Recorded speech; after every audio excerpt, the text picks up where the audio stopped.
mbokk ñuy bàyyi xel fii ci Mak TV Sénégal dal leen ak jàmm ñuy am mbégte saa su ne di teew fii ngir andi leen xibaar yi aljuma ñaar fukki fan ak juróom-ñett si weeru février atum 2020 ñu tàmbalee ko ak ki nga xamante ni moom moo di agent boobule nga xamante ni sax mu ngi liggéeyee fële ca parc géologique bu Hann moom nag agent boobule mu ngi wuyoo ci turu Abdoulaye Wade nga xamante ni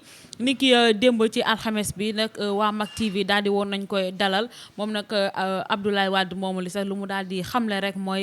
dafa doon jaay li nga xamante ni moom moo di karawu gaynde gi ba toppi sax bañ ko laajee li nga xamante ni moo waral gaynde gi màtt ko lu mu daal di xamle rek mooy da doon foo ak gaynde bi ba tax na loolu noonu mu daal di def sax ki nga xamante ni moom moo yore Eaux et Forêts moom lu mu daal di xamle rek mooy ni que ki nga xamante ni moom moo di Abdoulaye Wade nag bu xefee dinañ ko daal di dàq fële ca parc bu Hann bu ñu noppee si loolu wax ci jàngoro bi nga xamante ni nii jamono ji lëmbee na àdduna bi nga xamante ni moo di coronavirus bi coronavirus boobu le nag daal dina feeñ fële ca Nigéria ginnaaw bi nga xamante ne ni nemmeeku nañ lu toll ci 38 cas fële ca France coronavirus bi nag daal dina feeñ fële ca Nigéria ginnaaw bi nga xamante ni benn italien boo xamante ni mu ngi dëkk Milan nga xamante ni mu ngi liggéeyee fi nga xamante ne ni moo di Nigéria nag dafa demoon fële ca Milan ginnaaw bi nga xamante ni 25 février bi ñu weesu la daal di ñibbisi moom nag ci loolu la commencé di wone ay symptômes yoo xamante ni daal ay symptômes coronavirus la ba nga xamante ni daal confirmé nañ cas boobule. bu ñu noppee ci loolu wax ci jamono ji tamit li nga xamante ni lëmbee na dëkk bi di Sénégal muy lu ñeel 3e mandat bu Macky Sall moom Macky Sall nag ginnaaw bi nga xamante ni coowal 3e mandat bi amoon na fi ay jamono waaye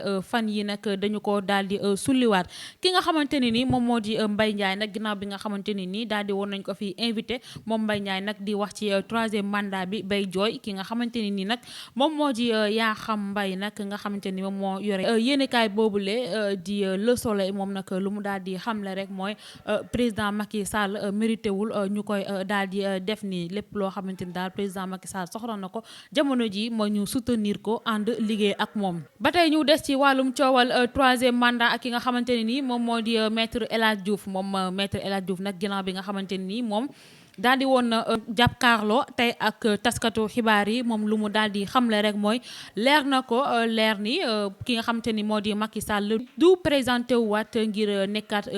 président de la République une 3e fois moom nag maître El Hadj Diouf profité na ci occasion boobule sax ngir xamle ni que élection présidentielle yi ñu dëgg moom dina nekk candidat ba tax na wax na ci li nga xamante ni tamit moom moo di wàllum Guy Marius Sagna moom lu mu daal di xamle rek mooy Guy Marius Sagna lu mu def yëfu reewande la ba tax na lépp loo xamante ni lu jëm ci palais la ak présidence dañ ko war a daal di respecté ñu jeexalee ko ak ki nga xamante ni moom moo di Moustapha Diop ak ki nga xamante ni moom moo di Eumeu Sène ginnaaw bi nga xamante ni ab contrat doxoon na seen diggante ki nga xamante ni moom moo di Moustapha Diop waroon a jox Eumeu Sène lu toll ci 26 millions de francs CFA moom nag Moustapha Diop nag ki nga xamante ni moo di juge bi nag daal dina koy